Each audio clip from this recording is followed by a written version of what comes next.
자, 제가 항상 누누이 말하지만 사람은요 척추를 회전할 수 있기 때문에 직립보행을 합니다. 네, 여러분 안녕하세요. 반갑습니다. 운동하는 데이브입니다. 자, 제가 오늘 준비한 영상은요, 우리가 피트니스를 가게 된다면은 꼭 해줘야 되는 골반 교정 운동에 대해서 알려드리려고 합니다. 홈트 하시는 분들도 있으시고, 그 다음에 피트니스 센터를 끊으셔서 운동을 하러 가시는 분들도 계시잖아요. 근육을 크게 키우고 싶은 분들, 그 다음에 뭐 이제 유산소성 운동을 하고 싶은 분들, 하지만 우리가 그 운동들을 하기 위해서는 우리의 근골격계는 항상 잘 안정화가 되어 있어야 됩니다. 예를 들어서 내가 몸이 이렇게 틀어져 있는 상태에서 웨이트를 하거나 아니면은 막 열심히 스피닝을 하거나 뭐 에어로빅을 하거나 뭐 그런 운동들을 했었을 때 오히려 우리 근골격계는 더 많은 스트레스를 받게 된다는 거죠. 우리가 그런 스포츠들을 즐기기 위해서는 우리의 근골격계가 잘 안정화되어 있어야 여러분들이 계속 선순환적으로 여러분들의 체형도 더 안정화가 되기 시작을 하면서 몸의 생리적인 변화들도 훨씬 더 좋은 방향으로 발전해 나갈 수가 있을 겁니다. 그러니까 항상 이 두 가지가 동시에 잘 공존될 수 있게끔 여러분들이 피트니스 센터를 가면은 꼭 습관적으로 여러분들 여기 보이시는 이 트레드밀을 이용해서 여러분들이 골반 교정을 쉽게 습관처럼 할 수 있는 방법에 대해서 오늘 알려드리도록 하겠습니다. 골반만으로도 잘 교정을 해서 여러분들 걷는 느낌이 많이 달라졌어, 허리랑 골반이 되게 편해지고 시원해지고 있어, 이런 경험을 오늘 한번 느끼실 수가 있으실 거예요. 아시겠죠? 그럼 지금부터 한번 시작해 보도록 하겠습니다. 자, 일단 우선은 간단하게 좀 이제 어떻게 움직여야 되는지에 대해서 알려드릴게요. 제가 그전에도 계속 골반 회전이나 척추의 회전을 알려드렸었는데 그 회전법을 여기 트레드밀 위에서도 같이 적용을 시키는 겁니다. 자, 우리가 척추랑 골반을 교정하기 위해서는 가장 중요한 게 뭐라고 했죠? 물론 옆으로도 움직여주고 스웨이도 시켜주는 것도 중요하지만 바로 골반과 척추의 회전입니다. 이 척추의 회전은 우리가 상승하는 힘을 가진다고 했잖아요. 그래서 척추랑 골반을 회전하기 시작하면서 각자의 위치 관절에 잘 맞아 들어갈 수 있게끔 계속 우리가 얼라이먼트를 맞춰주는 과정이라고 했습니다. 자, 그러면은 이 골반을 우리가 움직일 때 과연 어떤 근육들을 많이 사용하냐면요, 바로 복부의 근육을 많이 사용합니다. 자, 우리 여기 보면은 외복사근과 내복사근이 있고 외복사근과 내복사근이 각각 있어요. 그리고 그 근육들의 결은 서로 대각선 방향으로 서로 만나는 형태의 움직임을 가져갑니다. 그래서 이 외복사근은요, 척추를 안정화시킬 때 가장 중요한 근육이에요. 이 척추의 얼라이먼트를 맞춰줄 때 이 외복사근들이 세밀하게 같이 조절을 하고 같이 밸런스를 맞추고 있어야 우리의 흉통과 골반이 같은 정면을 바라보고서 이렇게 회전을 할 수가 있다는 거죠. 자, 제가 항상 누누이 말하지만 사람은요 척추를 회전할 수 있기 때문에 직립보행을 합니다. 예를 들어서 척추가 회전을 하지 못하고 이 상태에서 다리가 이렇게 나간다면 골반과 상체는 같은 방향으로 나가야 되는데 이 비어있는 공간의 중심을 잡을 수가 없어요. 근데 다리가 이렇게 나갔을 때 척추는 반대로 회전을 해주기 때문에 골반이 틀어진 각만큼 상체는 반대쪽 각을 바라보면서 직립보행을 할 수 있다는 거죠. 근데 우리는 이 척추를 제대로 잘 회전하지 못하고 팔자걸음을 걷거나 총총걸음을 걷거나 하면서 몸통은 계속 긴장되어 있는 상태를 만들고 몸에 대한 중심을 팔로 잡기 때문에 척추와 골반에 대한 안정성이 상당히 많이 떨어지는 거죠. 그래서 오늘 우리가 지금 해야 되는 거는 바로 이 복부, 복사근과 여러분들의 골반과 그 다음에 엉덩이 주변 근육과 허벅지 근육을 이용해서 이렇게 회전시켜주는 연습을 할 겁니다. 근데 이때 주의해야 될 사항이 뭐냐면요, 여러분들 골반을 움직여 보세요 하면은 골반이 이렇게 중립된 상태에서는 뒤쪽에 있는 PSIS와 ASIS가 살짝 앞쪽으로 경사진 상태를 보여야 되는데 골반이 이렇게 누워있는 분들이 있을 거예요. 스웨이백 형태의 체형을 가지신 후방경사인 분들, 등은 튀어나와 있고, 자, 이렇게 걷는 형태의 방식이 되는데 그런 분들이 골반을 흔들어 보세요 하면 골반을 앞으로 빼고 이렇게 흔들게 됩니다. 이런 식으로요, 림보 하듯이 이런 식으로 흔들게 되는데 이렇게 흔들면 오히려 허리가 더 아파져요. 자, 우리가 골반 흔들 때는 골반의 중심이 뒤쪽으로 오고 등은 힘을 줘서 어깨와 등이 같은 라인 선상에 있게끔 만들어주고 살짝 허리에는 약간만 긴장감을 줍니다. 원래 엉덩이가 이렇게 오리궁뎅인 분들은 힘을 안 주셔도 돼요. 그리고 그 상태에서 골반을 이렇게 회전해 주는 거예요. 근데 다리가 한쪽 나갈 때 왼쪽 다리가 나갈 때 왼쪽 골반이 나오고 오른쪽 다리가 나갈 때 오른쪽 골반이 나올 겁니다. 근데 이거를 처음에 시키면은 중심을 못 잡아요. 그래서 처음 시작할 때 두 손을 트레드밀 위에 올려놓고 먼저 복부를 이용해서 골반을 움직여주는 연습부터 한번 해볼게요. 자, 보세요 여러분, 요거 좀 과장되게 제가 표현을 해볼게요. 자, 속도는 지금 이걸 같이 보고 계시는 분들은 한 3 정도에서 여자분들은 약간 한 2.5 정도로 두시면 됩니다. 그리고 양손을 여기 잡아주세요.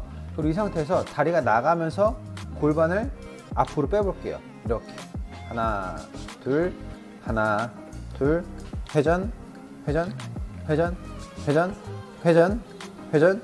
자, 근데 이제 여기서 되게 웃긴 상황이 뭐냐면은 이 회전을 할 때 왼쪽 다리가 나가면서 몸통도 같이 나간다는 거예요. 마치 우리가 옛날에 군대 재직할 때 이렇게 나가는 거랑 똑같아요.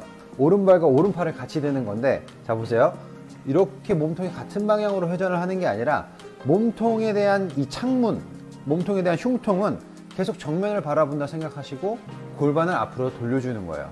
이런 식으로 하나, 둘, 버텨주고 버텨주고, 네, 상체는 버텨줍니다. 계속 하나, 둘, 하나, 둘. 자, 이렇게 30걸음만 걸어볼게요. 하나, 둘, 셋, 넷, 다섯, 여섯, 일곱, 여덟, 아홉, 열. 하나, 둘, 셋, 넷, 다섯, 여섯, 일곱, 여덟, 아홉. 엉덩이 뒤로 빼세요. 하나, 둘, 셋, 넷, 다섯, 여섯, 일곱, 여덟, 아홉, 열. 배에 힘 들어오는 거 느껴지시나요, 여러분? 자, 지금 제가 골반 어떻게 했죠? 이렇게 내밀지 않았죠? 저는 지금 골반을 살짝 뒤로 빼고 등에 힘을 준 상태에서 하나, 둘 하고, 골반이 돌 때 상체를 같이 돌리지 않았어요. 그죠? 오히려 반대에 힘을 주려고 했습니다. 오른쪽 나올 때 반대쪽, 반대쪽, 반대쪽. 네, 상체를 오히려 막아주는 거죠. 자, 근데 이 동작이 자연스럽게 안 되는 분들이 있을 겁니다. 자, 이 동작이 자연스럽게 이렇게, 물론 지금 처음 하는 거니까 당연히 자연스럽게 안 될 텐데, 이 골반이 나오면서 상체가 가운데로 버텨주려고 하는 힘은 오른쪽의 외복사근과 왼쪽의 내복사근의 힘이 이렇게 결합하는 형태가 되는 겁니다. 이렇게요. 그러면은 몸이 이렇게 틀어지겠죠. 근데 이 동작을 잘 못하시는 분들은 대부분 어떻게 할 거냐면은 왼쪽 골반이 나올 때 오른쪽 어깨를 이렇게 뺄 거예요. 하나, 둘, 하나, 둘. 척추를 이렇게 없는 형태로 만들 겁니다. 이거는 지금 척추를 골반과 회전을 하는 게 아니라 척추 모양이 이렇게 휘는 것과 같아요. 이렇게 휘었죠. 이건 회전이 아닙니다. 이거는 오히려 몸을 비틀고 휘게 하는 거죠. 이런 식으로 계속 패턴을 위, 아래 하면서 엎어주는 형태로 걷게 됩니다. 자, 이거는 올바르게 걷는 게 아니에요. 이거는 척추가 가운데로 정렬인 상태에서 회전을 해주는 거랑 전혀 상반되는 움직임이죠. 여러분들 왼쪽 골반이 나왔을 때 이쪽 옆구리 앞쪽에 갈비뼈 이쪽에 힘이 이렇게 들어와야 돼요. 이런 식으로 정면을 바라보려고 어떻게든 버티는 거죠. 잡고, 그리고 골반을 빼줍니다. 그럼 여기 힘이 들어올 거예요. 반대쪽도 이쪽 골반 나올 때 오른쪽 골반을 내보내면서 정면을 어떻게든 딱 사수를 하려고 힘을 딱 주면은 옆구리에 힘이 쫙 들어갑니다. 그러면 배가 이렇게 조여지는 거예요. 이렇게. 자, 옷의 주름을 봐보세요. 이런 식으로 절대 이 상태에서 이렇게 빠지면 안 됩니다. 그러니까 처음에는 근데 여러분들이 이 움직임을 못 가져가실 거예요. 왜? 외복사근이 발달되어 있지 않을 거니까요. 여러분들 이 회전을 처음에 잘 못하시는 분들은 이 복사근의 가동성을 잘 못 가집니다. 그러니까 처음에는요, 그냥 손을 두시고 골반만 움직여 주는 걸로 상체를 버티고, 다시 해볼게요. 상체는 버텨주고, 둘, 셋, 넷, 다섯, 여섯, 일곱, 여덟, 아홉. 자, 뒤에서 보세요. 자, 이 동작을 할 때 하나, 둘, 중심 잡겠다고 이렇게 하시면 안 됩니다. 자, 이 동작을 할 때 특히 상체랑 하체가 이렇게 분리되는 것 같은 느낌이 있는 분들이 있어요. 이렇게 서로 벗어나는 형태로. 자, 이런 분들은 척추랑 골반이 측만 때문에 적절하게 회전을 하지 못하는 겁니다. 근데 이분들은 중심을 이렇게 엇나가려고 할 거거든요. 근데 이때 모든 중심에 대한 컨트롤은 옆구리를 잡으세요. 보세요. 자, 이렇게 나가려고 할 때 이렇게 나가잖아요. 이렇게 나가려고 할 때 얘를 이렇게 힘을 주는 거예요. 이렇게 갖고 오는 겁니다. 이렇게 중심을 계속 잡으셔야 돼요. 그러면 몸통을, 여기에 조그만한 통이 하나 있다고 생각하고 그 통 안에서 걷고 있다고 생각을 하세요. 그럼 몸의 움직임이 이렇게 제한되거든요. 네. 그럼 다리 보폭도 상당히 많이 좁아질 겁니다. 요만큼으로요. 자, 처음에는 여러분들이 저처럼 이렇게 넓게 못 걸어줍니다. 그러니까 처음에는 좁은 통을 걷는다 생각하고 좁은 통 안에서 이렇게 몸통이 움직이지 않고 회전, 회전, 회전, 회전. 그러면은 점점 어깨에 힘이 많이 들어가실 텐데, 이 상태에서 어깨에 힘을 다시 풀고 회전, 회전, 회전, 회전. 그렇죠. 이 상태로 해주는 겁니다. 그럼 이렇게 하면은 또 배에 힘이 많이 들어가기 시작을 할 거예요.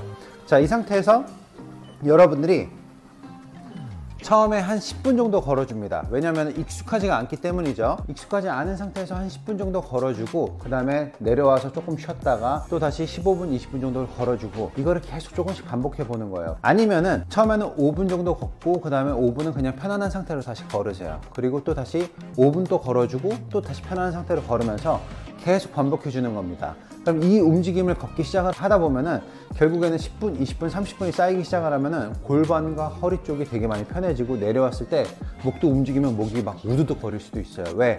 척추가 부드럽게 회전을 하고 모양을 잡고 자리를 잡기 시작을 하면서 척추의 정렬과 골반의 정렬은 올바른 상태로 맞춰지기 시작을 하기 때문이죠. 그래서 이 동작이 단순히 딱 하루, 어떤 분들한테는 하루에도 정말 드라마틱한 효과를 가질 수 있겠지만 여러분들 최소 한 1주에서 2주 정도만 꾸준히 매일 한번 해보세요. 그러면은 여러분들 피트니스 센터에서 내가 새로운 발견을 한 것처럼 와, 이것만 해도 골반이나 척추가 너무 많이 편해지네.